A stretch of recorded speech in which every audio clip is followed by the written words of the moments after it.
Nice to meet you guys. It's a pleasure. I'm glad to be here, blah, blah, blah, yada, yada. Hello. Hey, oh, you guys are good. Usually I got to do that twice. That was awesome. All right, it's going to be a good time. Any of you ever seen me speak before? Ooh, okay, a couple of you. So this is all the better. Okay? I have fun. I curse. I go at it. If you're going to be offended, I don't know what to tell you. You might want to leave now. It is what it is. Right? I spent half my life trying to fit in, and I was like, what the hell am I doing? So now I'm just being me. So with that said, who here are managers and has to coach people? I want to see what my audience looks like. Okay, good. Good. Guys, coaching is it. Oh, yeah, let's get through this stuff. Twitter, Keenan. LinkedIn, Keenan. Insta, Jim Keenan. Insta should be Keenan. Some girl in Melbourne who's like 17 years old, who's at exactly 61 posts, refuses to get back to me so I can buy it.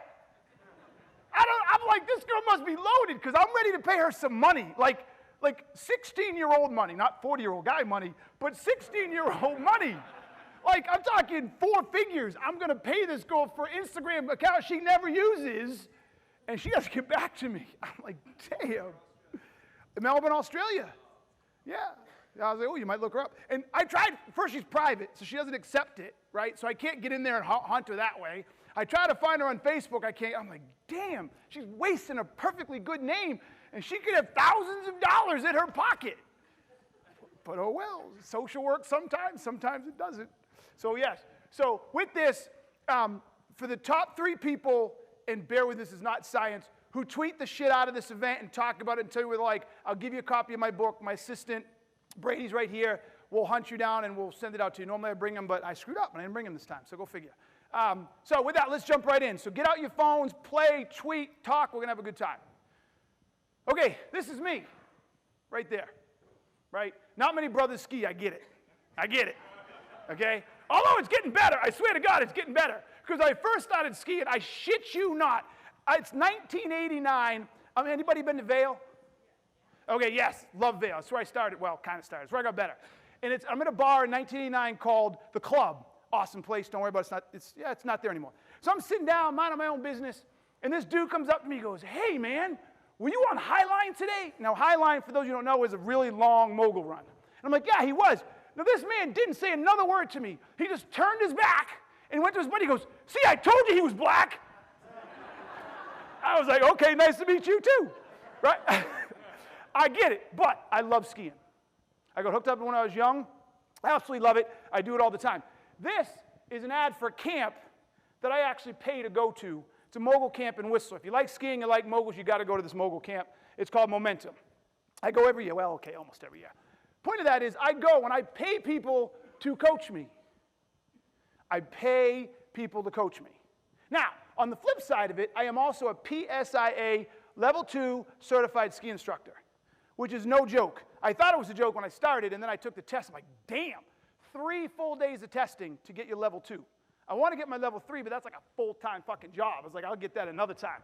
I mean, I'm not kidding. This is hard as shit. I was blown away by the people who came up with how to teach people to ski, because it is legit. And I just wanted, I can ski, I'll be great. So anyways, so coaching, I'm on both sides of it. I pay to be coached, and people pay me to coach. And again, who's been to Vail, right? Put up your hands again. Anybody take a lesson at Vail? How much of those lessons? Oh, wait. Anybody take a lesson at Vail? Yeah, how much of those lessons? Woo! Ooh, they get you, don't they? I'm a private instructor. It's $900 a day. Yeah, exactly. I saw this girl right here go, oh. Yes. So my shit better know what I'm talking about, because nobody wants to pay $900 for nothing, right? So, all right. This is important because I'm on both sides, okay? So, we're talking about coaching, and I wanted to set the tone here first and foremost, okay? Look, I get it. I get it. I manage people. I have managed people, although now Brady, who works for me, technically I work for her because she is the bomb and way better than I am, but that's a different discussion for a different day. That's hiring. We're talking about coaching. People suck. I mean, I love people more than anything, but we suck. We're pains in the asses. We're difficult to manage. Anybody been on Facebook? That's all you need to know sometimes. You're going to love people or hate them just by reading Facebook, right?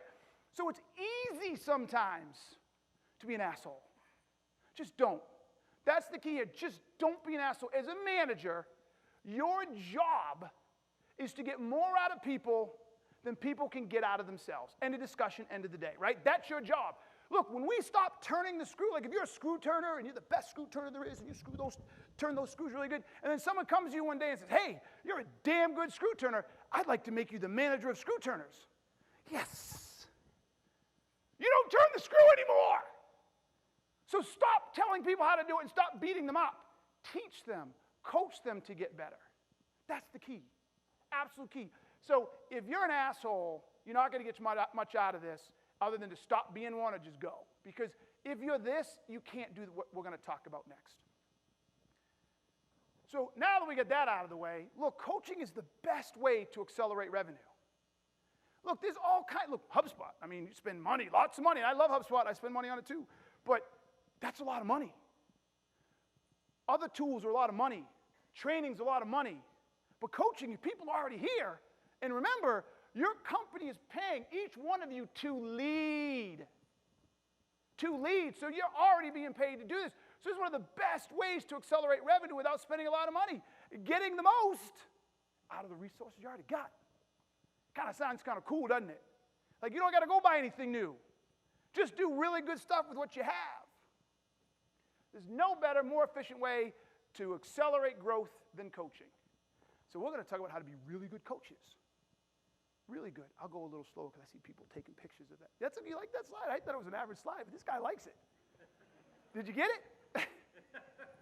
All right, this is good. This is good. If you guys want me to stick on a slide, because I make them simple, but I'll stop. Right? I mean, I like my slides. I pet them, you know.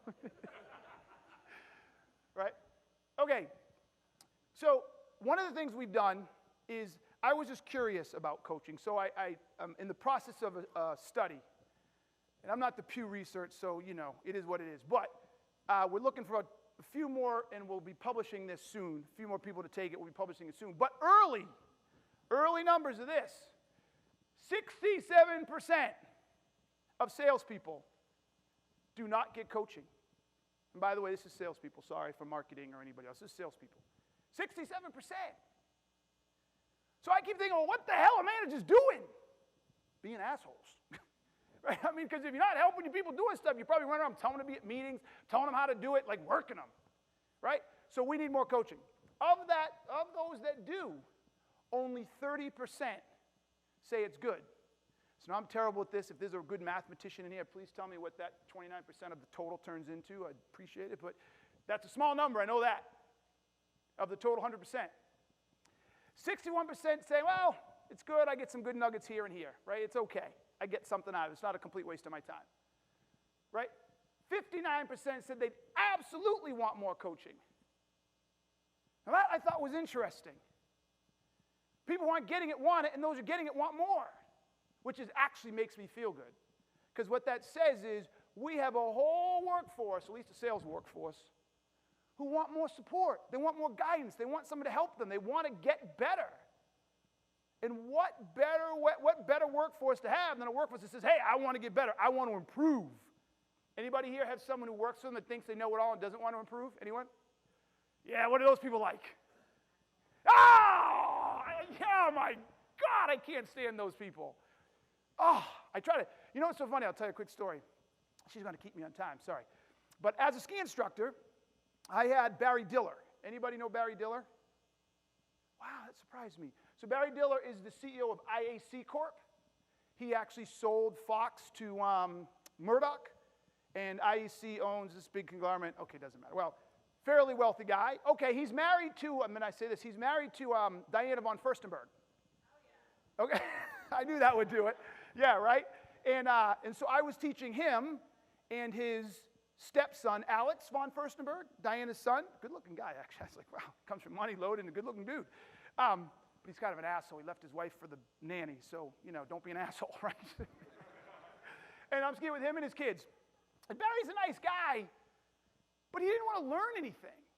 He hired me and then just kind of ignored everything I said. So it was very difficult because he wasn't open to learning. He had his headphones in half the time. And matter of fact, he's a billionaire, right? And finally, I was like, on the second day, I went and bought him headphones because he had those ones every time we talked, he had to stop, take his hat off, take the air. What'd you say?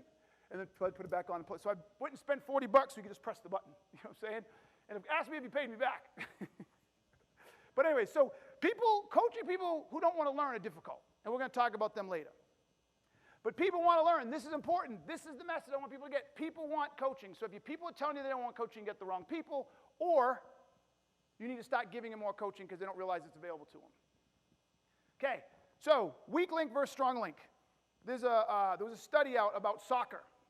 And what they found was in soccer, the soccer teams who hire the Messis and the Ronaldos, that's not the best way to win a game. They said that those soccer teams should not hire or recruit, or whatever the word is we want to use, the absolute best soccer players if you want to win. Because soccer is a weak link sport. What that means is that because you have 11 players and there's so little scoring, if you put all your money into one or two good players, the other players aren't as good, and the mistakes they can make are exaggerated. So one messed up play and a goal could be the whole cost of the game. And Messi or Ronaldo, they don't touch the ball enough to offset that. So it's called a weak link sport. So if you want to win in soccer, you need to get as many really, really good players as you can and stop worrying about getting one or two phenomenal off-the-chart players. They even advocate you'd be better off to get rid of Messi, take his salary, and go into your worst 3 players, get rid of them, and get 3 players better that cost more, and you'd win more games. Now, are they doing it? No, there's a whole bunch of other reasons. But that's what they say. That's weak link. Strong link, anybody know what a strong link sport is? There's one clear one. Basketball, yes, basketball. Shit, get one guy 2 at the most and you're done. I mean, basically, I don't know why people watch sports and watch basketball anymore, because basically you know who has a chance. You've got 3 teams, 4 at the most, and the rest just, I don't even know why they show up, to be perfectly frank with you. They got to pay them more to show up and play the teams we know are going to win, right? That's a strong link. You focus, you're best off to spend your money and get 1 or 2 phenomenal players, and you're good to go, right? Sales is weak link. Unless you have a sales team of 2, but sales is weak link. 1 or 2 or 3 phenomenal salespeople cannot carry the whole sales organization. So therefore, I argue, treat it like weak link and try to get the lowest players up as best as possible. Now, technically speaking, I like to say, treat it like all link. I mean, don't ignore your best players. But if you want to win in sales, if you want to win in marketing, you want to win in business, focus on getting everybody up. Because you can't win by having 1, 2, or 3, or 4, or a small number of all-stars. You can't do it. It's weak link. Business is weak link. Okay. This one is going to mess with us. Because we all know it. We all feel it. Who here hates being told how to do their job? Don't be shy. Your boss isn't here. Well, maybe he is or she is, but... In all honesty, okay, let me flip the script. Who likes being told how to do their job? You like to be told how to do your job? Okay, I'll tell you. In 2 minutes, I want you to clap. And in 3 minutes, I want you to whisper to him, this guy's pretty good. And then about a half, right? So it's funny, I love these things. We ask people what they think, no one raises a hand, but you flip it. You don't get the inverse. So one more time, who likes being told how to do their job? Let me see hands. Thank you. Who don't like it? Who doesn't like it? Yes, thank you. Thank you. But yet, how many here are told at least once a week how to do their job? Right? Seriously. I don't understand that. I'm going to put her on the spot, but Brady works. Brady, do I ever tell you how to do your job? No. I may challenge a decision, which is different. But if I am going to hire you, why would I tell you how to do the job? I just do it myself. We have to stop that. People want to feel empowered. And when they're empowered, they get stuff done. Let people do them. That's one of the benefits too, by the way, right? Because I'm sure the way I would do a job is the way you'd do it different, right? And she'd do it different. And I'm going to tell you, you have to say you do it different. Right? We all do it differently. It's our personalities. I mean, just looking into this crowd, I can tell by the way you're dressed, how you're taking notes, how you're not paying attention, how you are paying attention. Like, I know everybody's different. That's what I love. Like, I love people, even though I can't stand people. I love people. I love it because we're all different. And so there's a trust factor, and there's a trust that when I hire somebody, they can do the job. So I got to let them do the job. So this micro business of telling people how to do their job and when to do it, that's got to go. It's got to go. I should be shot. And if someone knows in here, I'll give you a book.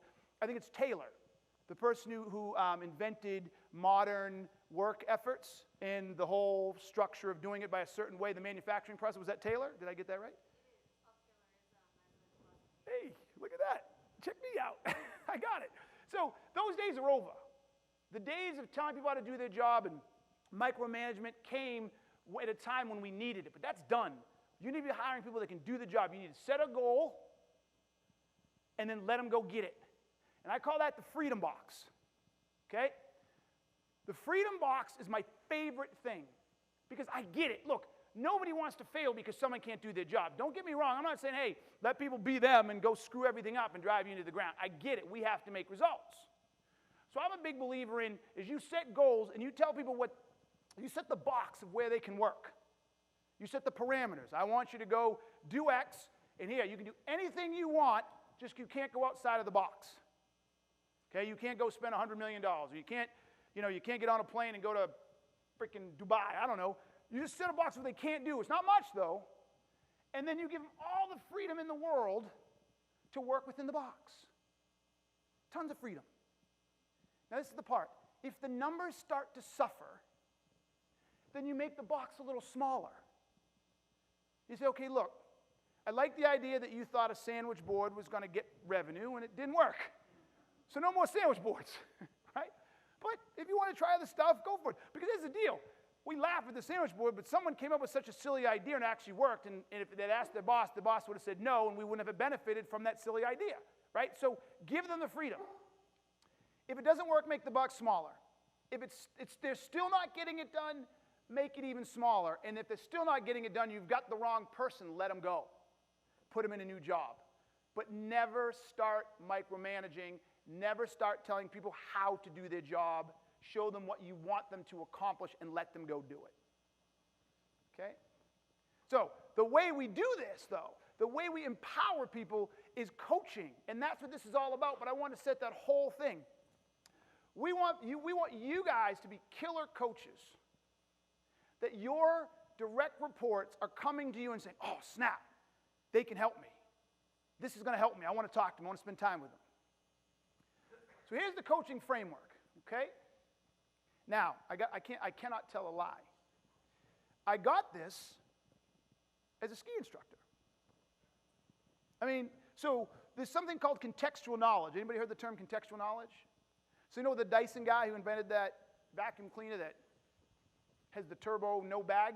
You guys know? Yes. So his story is phenomenal, and I think I read this in Tim Herson's book, Think Better. Something called contextual knowledge. Contextual knowledge is the idea that you're doing something, and you're able to leverage that knowledge into something else. Well, because I'm a ski instructor, to pass my level 2 certification, I had to learn this concept. And with him, when he decided to make the new vacuum, when he was a kid, he used to work at a sawmill. And he remembers that you couldn't suck all the sawdust out of a sawmill with a vacuum bag if your life depended on it. So they had these giant, what do you think? These giant circular tornado things. He's like, wait, if I can make that small enough to get into a vacuum, then create a pretty cool vacuum, right? So the idea of contextual knowledge is powerful, and if you can leverage it, leverage it. So I can't take credit for creating this. What I do take credit for is moving it into the business world. First thing you want to do when you coach, well, here, I'll walk you through it. The framework is this. The observe, describe, prescribe. That's all you, coaches. That's your job. Okay? Below, absorb and apply. That's your coachee's job. It's very important to understand what you can control and what you cannot, and then effectively coach to that. So the first one is observe.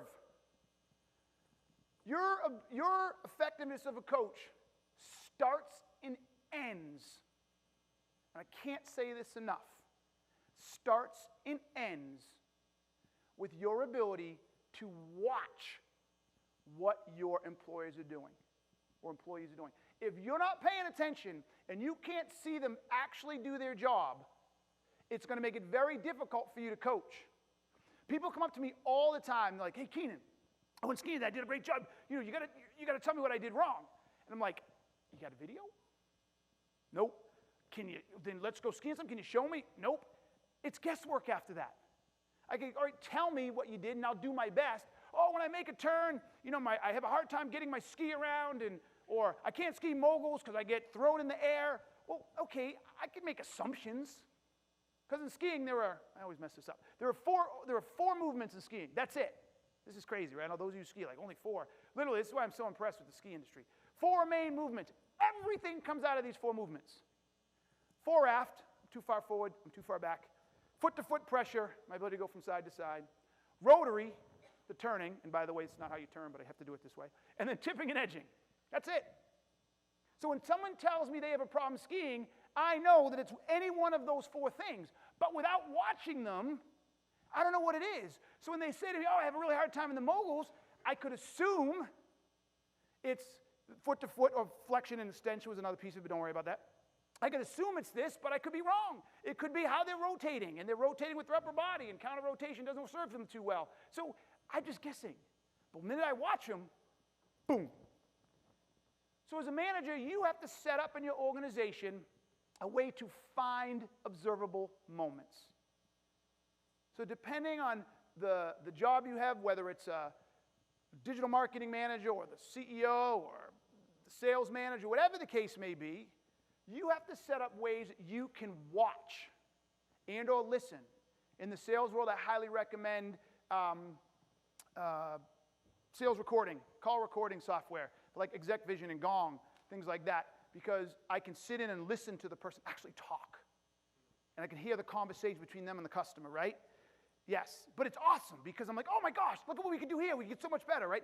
So look for observable moments. If you don't have observable moments, you aren't coaching. You're just giving advice. And guys, there's a big difference between giving advice. Hey, next time you ski, consider tipping a little more. When they're actually tipping great, I gave advice, but I can't see what they're doing, so I was wrong. Okay? Find the observable moments. And it's going to be difficult because a lot of you have never even thought about this. Right? The next one, once you observe what they've done, describe what you see. So Tom, I heard you on the call. I watched you. I listened. You did an excellent job setting up the problem statement. You built excellent rapport. You closed it down politely. You missed a few elements of the product, right? Great. I tell you what I saw. What you don't do is tell them what they didn't do. This is a big one too. A lot of people want to say, when they start coaching, oh, you didn't ask for the close, and oh, you didn't do this, and you didn't do that. That doesn't help people.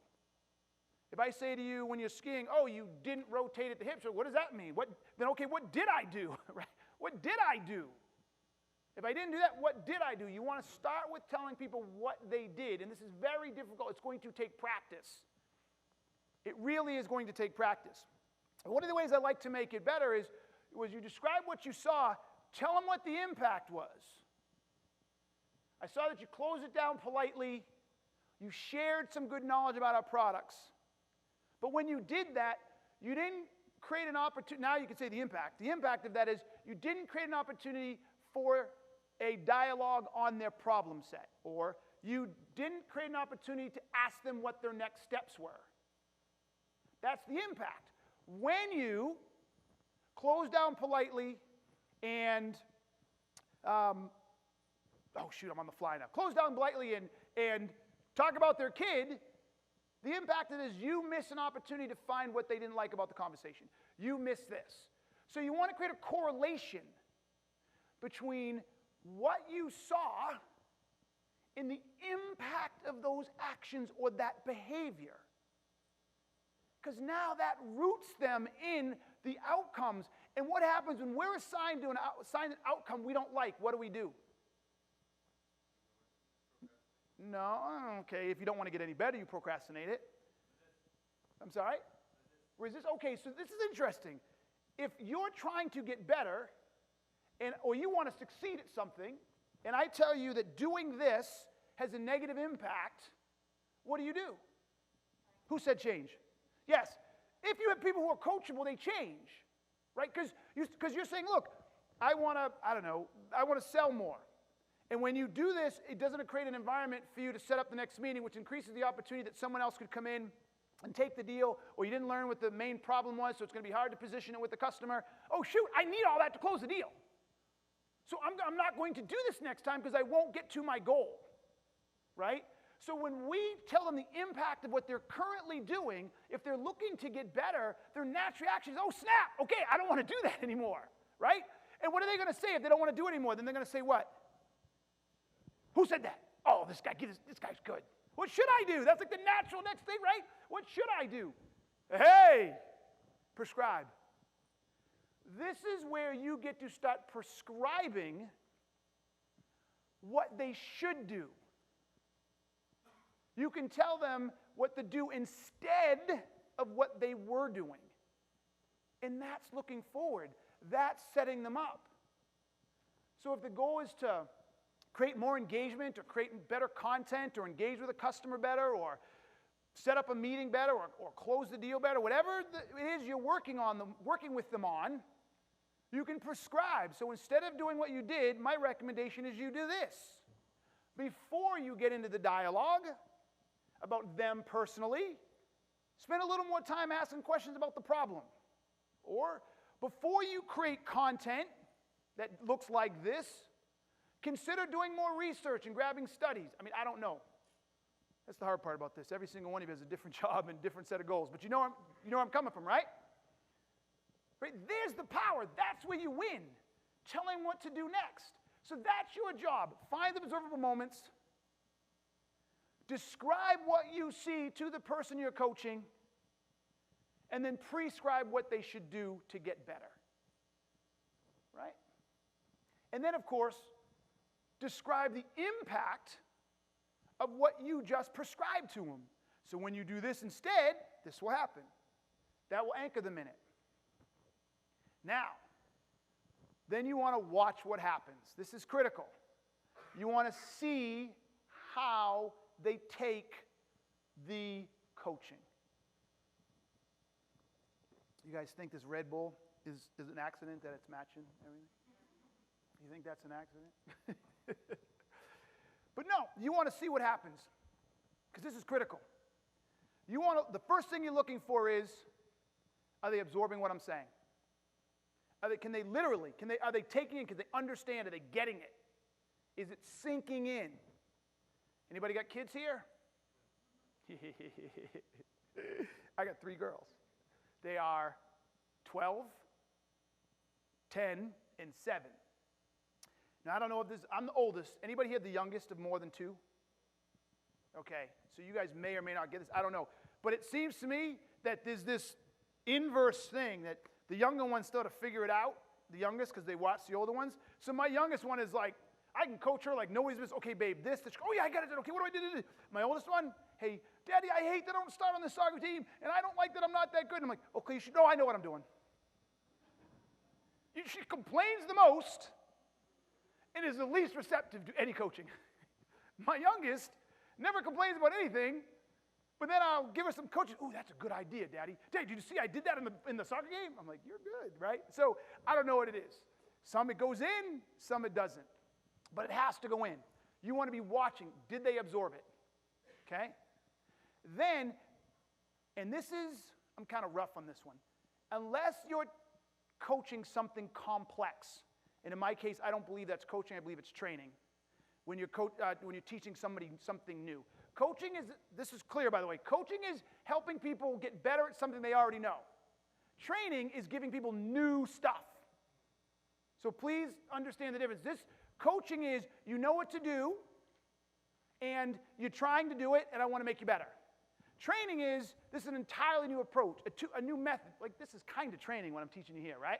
And then after you go through this, if I were to work with any of you, I'd sit down and then I'd coach you on how to do it. Okay? Big, big, big difference. But unless you're coaching people on something extremely complex, the absorption piece isn't that hard. It's just, are they listening? Are they engaged? Are they committed? Do they really care?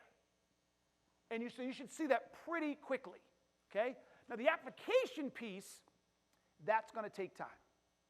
I promise you. And oh, by the way, the better people are at what they do, the longer the application takes. So is anybody here a concert pianist, anybody here a professional in something besides the job they do? Like a professional, yes. Musician? Okay, and what do you play? How long have you been doing it? Okay, so if someone teaches you something, he said guitar, by the way. If somebody teaches you something new on the guitar, not a song, but a way to play, does it take longer for you to get better? Yes. So the better you get at something, the harder it is to get better, okay? So from the application piece, if they're really, really good, they're going to have a hard time applying it. I love mogul skiing. To most of you, if you watch me, you think I was phenomenal. But now I ski at this coaching camp with gentlemen who are going to the Olympics. One of them is a good friend of mine. He's probably going to win the gold. His name is Mikhail Kingsbury. He skis for Canada. He won silver in Sochi. He's going to win the gold in February.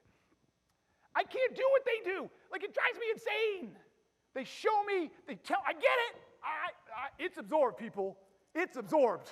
Okay? It is in the head. I get it. And then I go to do it, and it drives me insane. It's also why, has anybody seen any professional at the highest level get hurt, and they're gone for what? A month, 2 months?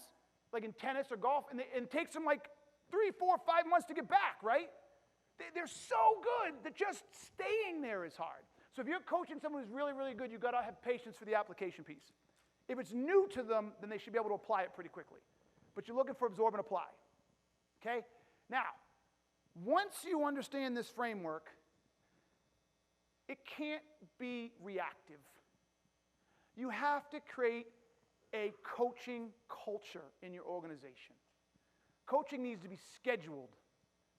You need to be ready to coach, and they need to know that coaching is coming, when it's coming, what you're going to be coaching. So for instance, from a sales perspective, this is one that I recommend. You don't have to do it this way. It can be 2, it can't be less than 2. It can be 3, it can be 4. But the first thing I do is I work with clients. I say, look, I want you to build a weekly coaching session on tactical selling skills. Notice what I'm doing here. I'm saying the frequency, and then I'm also talking about the content itself. What am I going to coach you on? So if all of you worked for me, okay, that'd be a lot of people, but if you work for me, I'd say, okay, every Thursday, we're going to talk about your tactical selling. And I'm going to go back to an observable moments, and I'm going to say, hey, when you were on the phone with Jennifer, when you were selling this, when you sent that email out, this is what I saw. And we might work on closing. We might work on discovery. We might work on demos. I don't know what it is, but we're going to know what selling skill we're going to work on to get you better. Same thing as skiing. We're going to work on bumps. We're going to work on off-piste. We're going to work on tipping, edging, whatever. It doesn't matter. But we know there's a specific skill set we're going to work on. Every week for 45 minutes, we're going to work on tactical selling. Then every 6 weeks or monthly or whatever, we're going to work on the bigger stuff.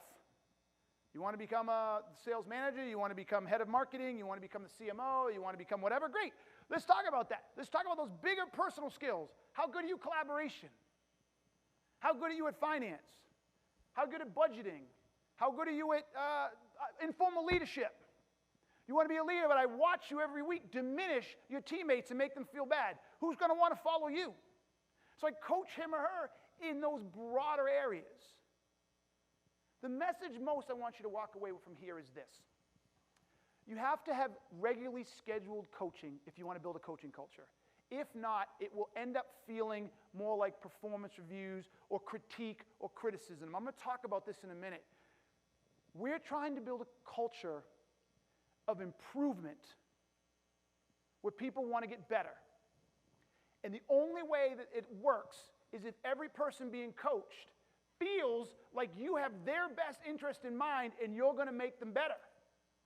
If they don't feel that way, they're not going to participate. They're not going to like it. They're going to feel like you're beating them up. And when you do all that, observe, describe, prescribe, watching for Zorba to apply, repeat. And you repeat that schedule, and you just keep doing it over and over and over. And this is when you know you've gotten there. When I go to the ski camp, because normally during the winter I teach part-time for Vail, and so I do it 14 days. I'm not getting taught, I'm doing the teaching, and I'm doing the coaching. But when I go to this camp, and they say, hey, Keenan, we watched this. It's really my absorption is the biggest piece, and it drives me insane. But anyways, they tell me what they see, and they then describe what they saw, and they prescribe it to something new or another way to go about it. I go off and practice for a little while, and then I come back and say, hey, watch. Like, I'm desperate for them to watch because I think I got it. Like, I'm begging for the feedback, begging for it, because I want to get over this hump so bad, right? If you have created a coaching culture and people aren't coming to you, hey, I really want you to listen to this call. I really want you to watch this. Or can you tell me how I did here? Or can you really read this? You haven't got there. You haven't got there. If they're like, oh, I don't need it, or this feels like a performance review, or da-da-da-da-da, nope, wrong culture. Because at that camp, it's not just me. There's 60 different people who are fighting and screaming, and there's one coach for each, well, okay, one for 8, but anyways. They're like, oh, what? We're fighting, we're begging, my turn. We're desperate for it because we want to get better, and we believe that's going to get us there. That's when you know you've made it. Hey, what coaching isn't? A performance review. Your job is to coach to make them better. It is not judgment. There is evaluation and assessment, but no judgment. You can have performance reviews, and how easy do you think these performance reviews will be if you coach all year? Uh-oh, I think I've lost you. I need to tell more jokes? Right? How easy are these going to be, performance reviews at the end of the year if you coach all year? And oh, by the way, do you think the coachee will be surprised? No, because the things you're helping to get better at may be one of the things you want to give them a performance review on. And guess what? A performance review is pretty much the impact of the coaching. I told you to do this. You're having a hard time doing this. That's why this is happening, right? That's why you're not doing well in this area. Checkbox. Everybody agrees. No big deal. These become 10 times easier. They aren't a chance to beat someone up. Who does that? Can I get a, come on. Right? Like, what is going on? It's the business world. You can be frustrated if someone's not making the numbers. You can be stern, but nobody should think management or leadership or coaching is beating somebody up. It's just not. Now, with that said, there are certain personalities who, like myself, do better with harsher criticism.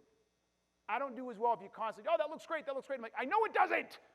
Tell me the truth, right? So some people like harsher criticisms, but don't confuse that with being an asshole. Know your people and coach them accordingly. But it's no. If you're beating people up, stop it. Just stop it. Stop it. Negative and deflating. Coaching should never be negative and deflating. If anything, the only time it's going to be negative is that person's really a harsh critic on themselves. Right? I don't have the evidence for this in psychology. I get a little nervous if someone isn't beating themselves up, but I guess some people don't do that. But I like to see someone get a little frustrated when they can't get something, because that means they're bought in to me. But regardless, you can't be the negative deflating one. And that's why we don't think in the describe section, we don't tell them what you're not doing. You're not doing this, you're not doing that, you're not doing this. That doesn't make anybody feel any good.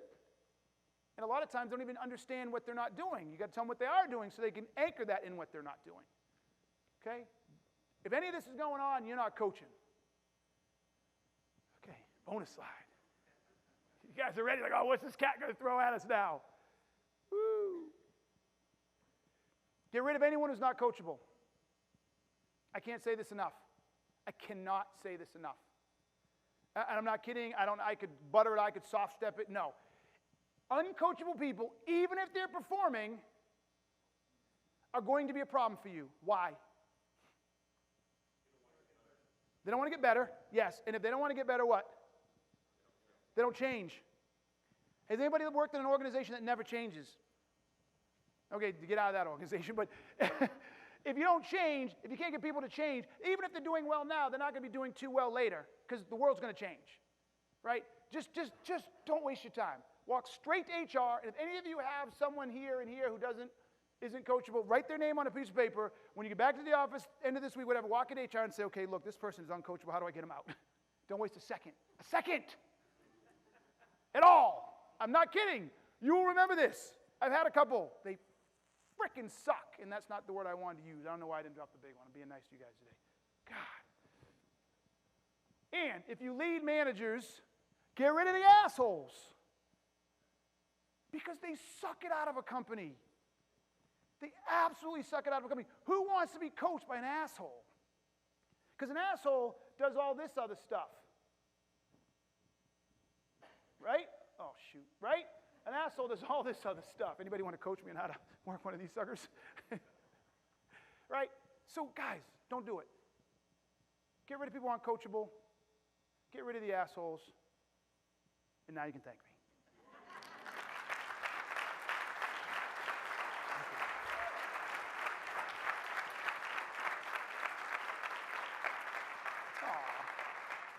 I feel all warm and fuzzy inside. That was great. Thank you, guys. And by the way, in the overspill room, I got love for you. I hope you enjoyed it, whatever. So I purposely left time for questions. Purposely, which I never do. So I'm good. Who's got questions? So reward me for doing it. Okay, I'll get you next. Yes?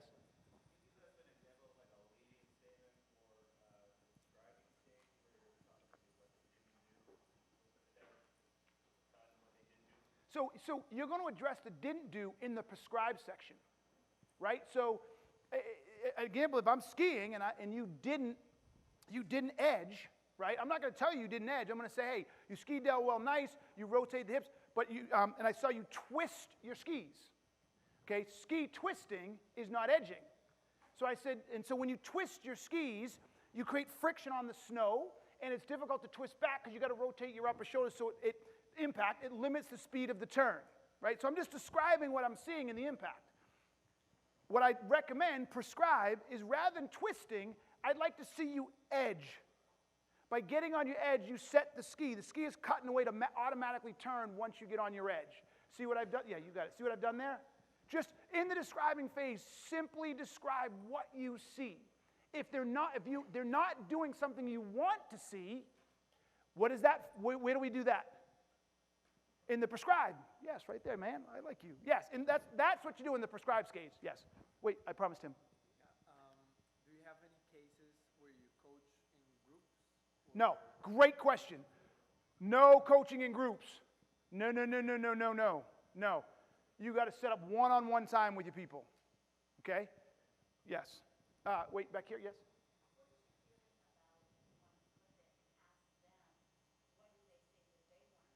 Absolutely. So I didn't even go into this, but even in skiing, when I meet with someone the first time, I ask them questions. Where do you think you'd like to work? Where do you think you're not very good? Where would you like to improve? And then you use those as your guidance for the observable moments. So if I'm going to go teach someone how to ski, or better yet, someone asks me to help them with their selling, I say, where do you think you're not very good? I think I get better at discovery. Great. I'm going to sit and watch you discover. I'm not going to tell them anything, right? You use their guidance as where to look, not where to provide advice. Yes?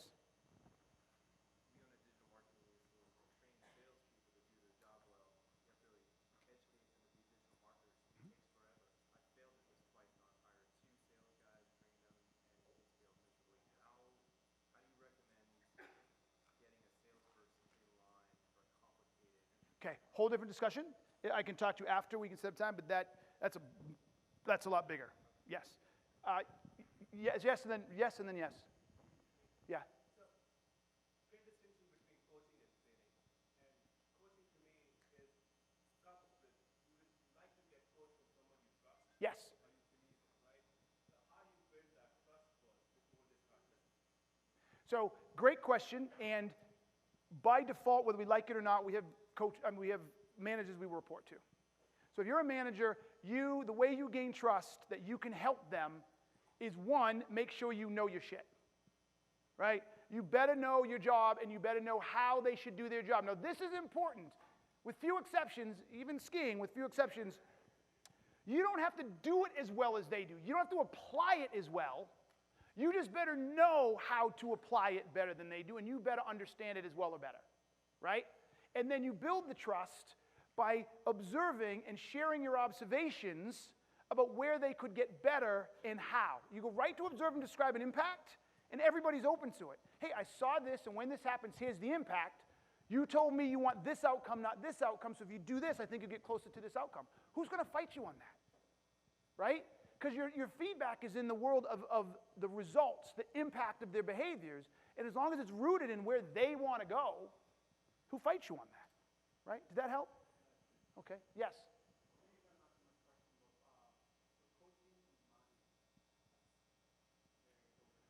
Great question. I don't think coaching has anything to do with managing, and here's why.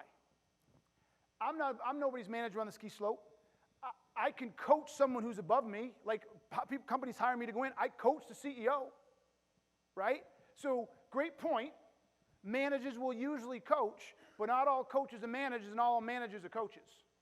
Oh, she said stop. I mean, it wasn't even like wrap up. It was stop. That was brilliant. So I apologize, guys. Thank you so much. If anybody else has any questions, I'm here. It was good stuff.